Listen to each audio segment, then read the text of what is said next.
नमस्कार, हमारे खास प्रोग्राम एग्रोनॉमिक्स में आपका स्वागत है। आपके साथ मैं हूं दुर्गेशन भटनागर। एग्रोनॉमिक्स में हम आज बात करेंगे खेती को कीटाणु से बचाने के लिए प्रयोग में लाए जा रहे पेस्टिसाइड यानी कि कीटनाशकों की। हम आपको बताएंगे कि फसल के लिए कीटनाशक का क्या महत्व है।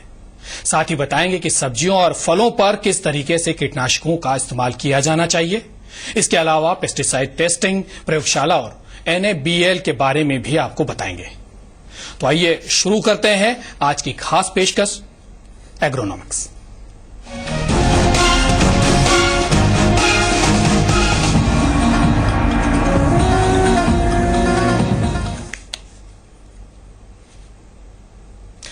दिन ब दिन बढ़ती गर्मी ने किसानों की माथे पर चिंता की लकीरें उकेर दी है। गर्मी में किसान अपने फल फूल और सब्जियों की उपज खराब होने से आशंकित है। गर्मी के साथ ही कीट भी किसानों की फसल को खराब करने पर लगे हुए, उसके दुश्मन बने हुए। हालांकि किसान अपनी फसलों को कीड़ों से बचाने के लिए पेस्टिसाइड का इस्तेमाल करता है, लेकिन इसमें भी काफी सावधानी बरतने की जरूरत होती है। हमारी खास रिपोर्ट देखिए। किसान के लिए उसकी फसल ही सब कुछ होती है। फसल अच्छी हो, इसके लिए किसान हर तरह की कोशिश करता है। गर्मी का मौसम है, ऐसे में फसलों को कीट लगने की आशंका ज्यादा रहती है।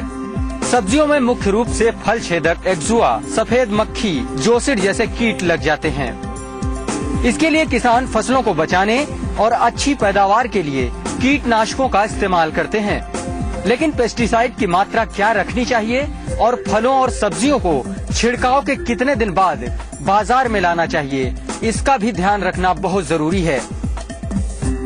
किसानों को हम यही सलाह देते हैं कि हम पेस्टिसाइड, जो सब्जियों में पेस्टिसाइड काम में लिए जाते हैं, एक तो कृपया किसान उन्हीं पेस्टिसाइड का अपनी सब्जियों में उपयोग करें।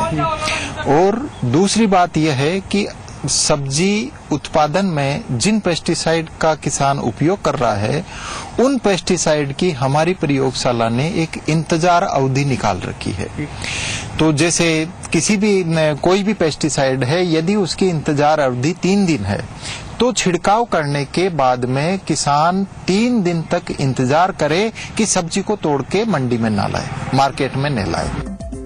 बाजार में आने वाली सब्जियों और फलों को कैसे उगाना चाहिए, इन सब्जियों में किन कीटनाशकों का इस्तेमाल किया जाना चाहिए, ये भी किसान भाइयों को समझना बहुत जरूरी है। पेस्टिसाइड लेते वक्त ये भी ध्यान रखने की जरूरत होती है कि जो पेस्टिसाइड किसान अपनी फसल के लिए ले रहे हैं, वो लेबोरेटरी टेस्टेड है या नहीं, और अगर है तो क्या संबंधित लेबोरेटरी NABL सर्टिफाइड है या नहीं। क्योंकि किसान भाइयों, अगर आपकी फसल NABL सर्टिफाइड नहीं होगी तो आपकी मेहनत पर पानी फिर सकता है। जो सब्जियां आपने खाने या बेचने के लिए उगाई हैं, उन्हें WHO के मानदंडों के अनुसार नष्ट किया जा सकता है। इस सर्टिफिकेट का फायदा कृषि उत्पादकों को और निर्यातकों को, दोनों को मिलता है। जब ये पेस्टिसाइड रेजिड्यू किसी भी खाद्य पदार्थ में मिलता है तो उसको किसी कंट्री को वापस नहीं लौटाया जाता है, उस पूरे के पूरे कंसाइनमेंट को डंप कर दिया जाता है, उसको नष्ट कर दिया जाता है। तो ये सिचुएशन हमारे निर्यातकों को और कृषि उत्पादकों को ना आए, उसके लिए जरूरी है कि वो हमारे ही कंट्री के अंदर किसी NABL एक्रेडिटेड लेबोरेटरी से अपने उत्पादों की जांच करवाएं, और यहाँ के जांच सर्टिफिकेट पूरी दुनिया के अंदर विश्व स्तर के ऊपर मान्य होते हैं। अगर वो ये जांच यहाँ से करवाएंगे तो उनको इस तरह की समस्याओं का सामना नहीं करना पड़ेगा। किसान भाइयों, आपको यहाँ ये भी समझना बहुत जरूरी है कि आखिर ये NABL की मंजूरी है क्या और WHO के मानदंड क्या हैं। दरअसल NABL एक अंतर्राष्ट्रीय संस्था है जो पेस्टिसाइड को टेस्ट करने वाली लेबोरेटरीज को इस बात की मान्यता देती है कि संबंधित प्रयोगशाला से टेस्ट की गई फसल में कीटनाशक की मात्रा तय सीमा से ज्यादा नहीं है। क्योंकि WHO ने खाद्य पदार्थों जैसे सब्जियों और फलों के लिए मैक्सिमम रेसिडुअल लिमिट तय कर रखी है, जिससे ये तय होता है कि जो खाद्य सामग्री मार्केट में जा रही है उसमें तय सीमा से ज्यादा कीटनाशक नहीं है। अन्यथा WHO के मानदंडों के उल्लंघन में पूरा कंसाइनमेंट डंप या नष्ट कर दिया जाता है। NABL का मतलब है national accreditation board for laboratory testing. ये एक संस्था है जो अंतर्राष्ट्रीय मापदंडों पर खरी उतरने पर किसी प्रयोगशाला को अंतर्राष्ट्रीय मापदंडों पर खरी उतरने के उपरांत ही ये सर्टिफिकेट दिया जाता है। WHO द्वारा MRL मैक्सिमम रेजिड्यू लिमिट तय की जाती है और वो पूरे विश्व में मान्य होती है इंटरनेशनल लेवल के ऊपर। और वो जो लिमिट है MRL, ये MRL सभी कंट्रीज को मानना पड़ता है। यदि वो अपना कोई भी खाद्य सामग्री कहीं पे निर्यात करना चाहते हैं, जो MRL जो लिमिट है MRL, ये MRL सभी कंट्रीज को मानना पड़ता है। यदि वो अपना कोई भी खाद्य सामग्री कहीं पे निर्यात करना चाहते हैं, जो MRL जो हमने WHO ने जो डिसाइड कर रखी है, उस MRL से ज्यादा कीटनाशी अवशेष उस खाद्य पदार्थ के अंदर नहीं होने चाहिए। पेस्टिसाइड के कई फायदे भी हैं, लेकिन अगर इनका इस्तेमाल नियम के मुताबिक किया जाए, क्योंकि ज्यादा कीटनाशक के इस्तेमाल से न सिर्फ किसानों का नुकसान है, बल्कि उन लोगों की सेहत पर भी बुरा असर पड़ता है जो ऐसे पेस्टिसाइड से उगे खाद्य पदार्थों का इस्तेमाल अपने खाने में करते हैं। क्योंकि एक रिपोर्ट के मुताबिक साल 2013 के दौरान सब्जियों, फलों, अनाज और अन्य खाद्य पदार्थों के 16,790 नमूनों में से 509 में कीटनाशकों का स्तर बहुत ज्यादा था। जयपुर से शशि मोहन शर्मा के साथ ब्यूरो रिपोर्ट, जी मीडिया। तो रिपोर्ट आपने देखी, तो कितना जरूरी है पेस्टिसाइड, इसके बारे में हम जानकारी लेंगे। हमारे साथ आज हमारे स्टूडियो में कर्ण नरेंद्र एग्रीकल्चर यूनिवर्सिटी के प्रोफेसर डॉक्टर AR पठान साहब हैं। स्वागत है पठान साहब आपका। सबसे पहले तो मैं यही जानना चाहूंगा, जो ये पेस्टिसाइड है, कीटनाशक है, कितना जरूरी है? मैं किसान भाइयों को एक ही बात कहूंगा कि जितना पेस्टिसाइड सिफारिश किया जाता है, हमारी गवर्नमेंट ऑफ राजस्थान की तरफ से एक पैकेज ऑफ प्रैक्टिसेज की एक बुकलेट निकलती है रबी और खरीफ दोनों फसलों के लिए। उस बुकलेट के अंदर सिफारिश किए गए कीटनाशकों की मात्रा दर्शित होती है। तो किसान भाई उस मात्रा से ज्यादा अपने खेतों पर खड़ी फसल के ऊपर छिड़काव ना करें। जिस तरीके से आपने बताया कि जो तय मात्रा है, लेकिन जहां तक हम हमारे भारत की बात करें, परिदृश्य के हमारे बात करें, जिस तरीके से खेती का जो सिस्टम है हमारे यहाँ का, उसकी बात करें, तो पढ़ा लिखा तो किसान है नहीं। ज्यादातर जो किसान है वो अपढ़ है या कम पढ़ा लिखा है। तो ऐसे में क्या माने हम प्रोफेसर साहब की, वो कैसे तय करेंगे किस तरीके से उसको कीटनाशक का इस्तेमाल करना है, कितनी मात्रा में करना है, कौन सा कीटनाशक होगा, इसकी जानकारी वो कहां से मुहैया? आजकल किसान कॉल सेंटर का एडवर्टाइजमेंट रेडियो, टीवी सभी जगह है और ये टोल फ्री नंबर होता है। तो इस टोल फ्री नंबर के ऊपर कभी भी किसान भाई कृषि विशेषज्ञों से कांटेक्ट कर सकते हैं, उनकी राय ले सकते हैं, अपनी समस्या उन तक पहुंचा सकते हैं और घर बैठे उनका समाधान पा सकते हैं। तो किसान कॉल सेंटर जो है वो महती भूमिका निभा सकता है किसानों के लिए कि कितनी उनको मात्रा में कीटनाशक का इस्तेमाल करना चाहिए और किस तरीके से करना चाहिए, इसकी सारी जानकारी किसान कॉल सेंटर पर उन्हें मिल सकती है। हाँ, इसके अलावा दूसरी विलेज लेवल के ऊपर हर गांव के अंदर एक सुपरवाइजर मौजूद होता है। सुपरवाइजर को किसान भाई अपनी समस्या बताए, सुपरवाइजर के लेवल की यदि कोई बात है तो वो वहीं पे सुलझा देगा। यदि सुपरवाइजर उस बात को, आपकी समस्या को नहीं समझा पा रहा है, नहीं बता पा रहा है, तो वो अपने अधिकारियों से इसका समाधान लेके आप तो को इसका सुझाव जरूर देगा। एक बात जो सबसे अहम है, क्योंकि किसान हमारा जिस तरीके से खेती कर रहा है पुरानी पद्धतियों पर वो चल रहा है, ऐसे में जो नए जो पेस्टिसाइड आए हैं, जो कीटनाशक आए हैं, उनकी मात्रा के बारे में तो उसको जानकारी मिल जाएगी, लेकिन किस तरीके से उसे छिड़काव करना है, कितनी मात्रा में करना है, क्या इसकी जानकारी भी उसे मिल जाएगी? हाँ, इसकी जानकारी वही मैंने बताया, पैकेज ऑफ प्रैक्टिसेज की जो एक बुकलेट है उसके अंदर हर फसल के अंदर जो भी कीड़ा लगता है उस कीट रोग और दूसरी समस्याओं के लिए जो पेस्टिसाइड यूज में आना है उस सभी का विवरण उपलब्ध होता है उसके अंदर। और उसके अंदर जो सिफारिश की गई मात्रा है, जिस पेस्टिसाइड की मात्रा है वही पेस्टिसाइड डालें और उतनी ही मात्रा में डालें। किसान भाई क्या करते हैं, जब एक छोटी पैकिंग अपने घर पे ले आते हैं तो उस मात्रा को नजरअंदाज करते हुए जितनी पैकिंग अपने यहाँ लेके आ रहे हैं पूरी की पूरी अपने खेत में डाल देते हैं। लेकिन ये बहुत ही गलत है, इससे बहुत बड़ी समस्या पैदा हो सकती है हमारे समाज के अंदर, क्योंकि ये पेस्टिसाइड फसलों के अंदर छिड़का जाता है और फसलों को हम कंज्यूम करते हैं, हम उनको, यदि सब्जियां हैं तो हम उनको खाते हैं, अनाज है तो हम उनको खाते हैं, तो ये हमारे स्वास्थ्य के ऊपर विपरीत प्रभाव डालते हैं। बिल्कुल, तो विपरीत प्रभाव डाल सकते हैं और जैसा कि पेस्टिसाइड में केमिकल्स यूज होते हैं वो खतरनाक भी हो सकते हैं, उनकी मात्रा भी उतनी निश्चित की जानी चाहिए, उतना ही छिड़काव होना चाहिए, बात तो बिल्कुल ठीक है। लेकिन प्रोफेसर साहब एक चीज और हम जानना चाह रहे हैं, क्योंकि जो छिड़काव करेगा वो भी किसान करेगा, क्योंकि उसके पास इतने संसाधन तो है नहीं कि वो बड़ी बड़ी मशीनों से छिड़काव करे, तो कई बार हाथों से और खुद मैनुअली उसका छिड़काव करता है। वो कितना खतरनाक हो सकता है एक किसान के लिए? किसान भाइयों को एक ही सलाह दूंगा मैं कि जितनी मात्रा बताई गई है उसको डालें, और दूसरा जैसे हवा का रुख, बालू मिट्टी को थोड़ा सा ऊपर उड़ा के देख लें, हवा के रुख की दिशा में छिड़काव करते हुए चलें, हवा के रुख की विपरीत दिशा में कभी भी छिड़काव ना करें। उससे क्या होगा कि जो हवा के साथ उसके जो फ्यूम्स उड़ते हैं वो आपके श्वास में जाकर आपके स्वास्थ्य को विपरीत प्रभाव डाल सकते हैं।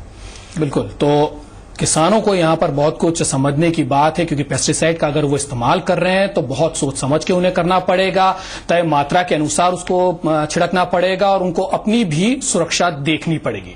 सारी बातों पर चर्चा हम आगे भी जारी रखेंगे, लेकिन फिलहाल रुकेंगे एक छोटे से ब्रेक के लिए।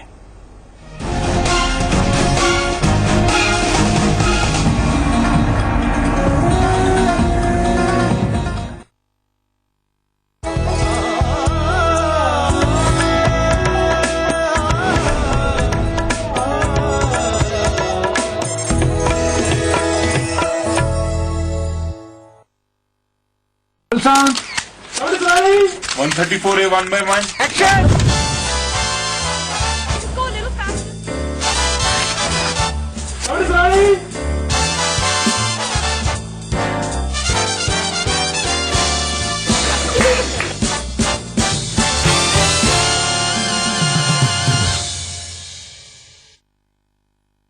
होटल मैनेजमेंट के लिए मेरे पापा के पास नहीं है 10 लाख।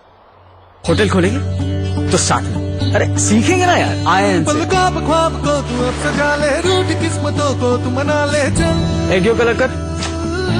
अबे ये कहाँ से सीखा? IIN से। कंधों पर चढ़ के सूरज निकला, हर राह अब तेरी चाहे जहां मंजिल शुरू कर दे।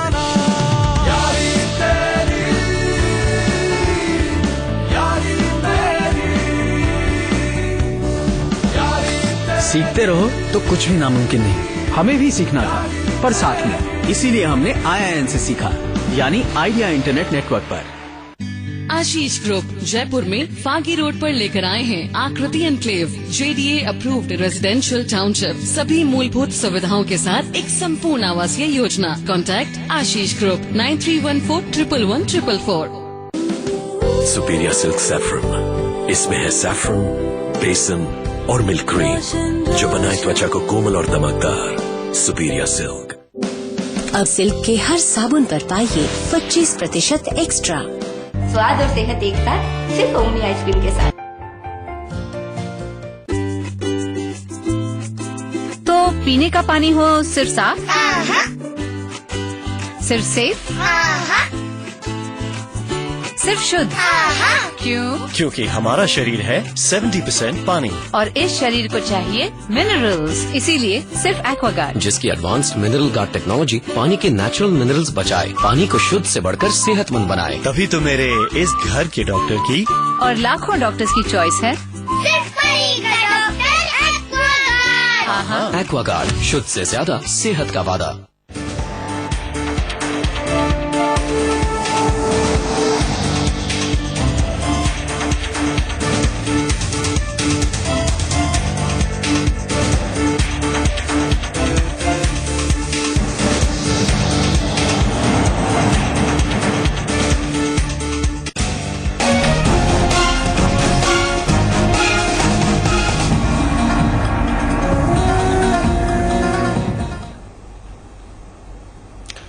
ब्रेक के बाद एग्रोनॉमिक्स में आपका एक बार फिर स्वागत है। हम कोशिश कर रहे हैं कि किसान भाइयों को ये पता चल सके कि पेस्टिसाइड का इस्तेमाल कैसे करना है, सब्जियों के रख रखाव, फसलों की गुणवत्ता कैसे बनाए रखनी है और उसके लिए पेस्टिसाइड का किस तरीके से इस्तेमाल करना है।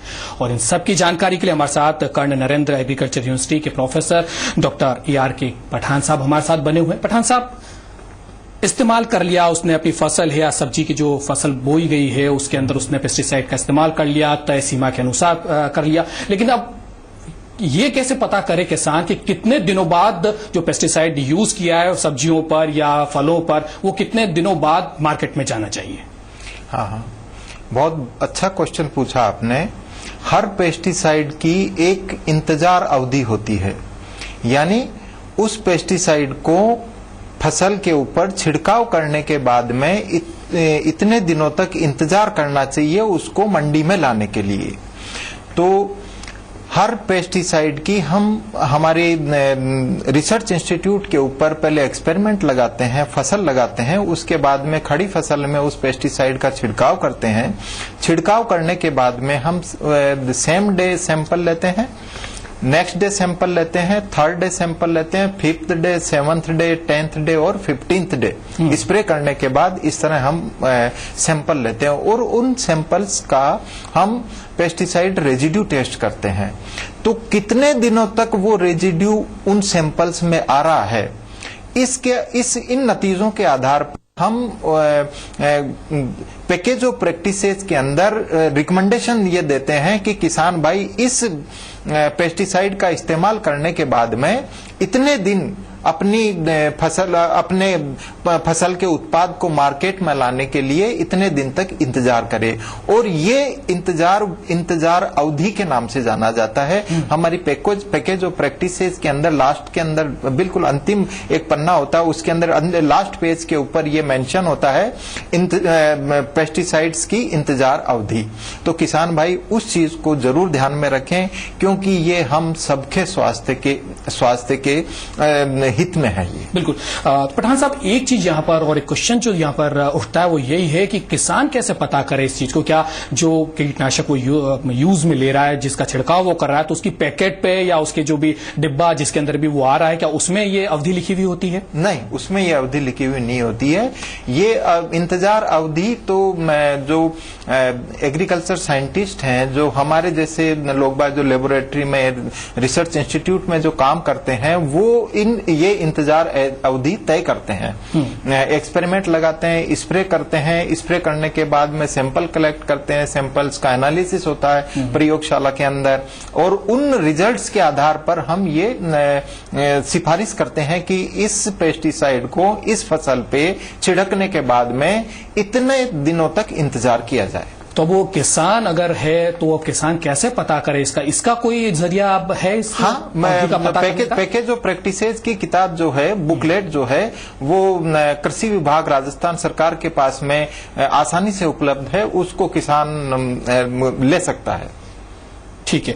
एक चीज और, जिस तरीके से आपने बताया कि WHO के मापदंडों पर कई बार टेस्टिंग होती है और NABL टेस्टिंग के बाद ही पेस्टिसाइड जो यूज किया गया है कब तक वो बाहर मार्केट में जाए, जो भी फल सब्जी जिसके ऊपर छिड़का गया है उसकी तय अवधि जो है वो बताई जाती है। उसके साथ साथ कितना जरूरी है जो टेस्टिंग वाली जो बात है, ये टेस्टिंग कितनी जरूरी है? सबसे बड़ा क्वेश्चन टेस्टिंग। अभी आपने जो NABL का नाम लिया, NABL एक संस्था है, national accreditation board for laboratory testing.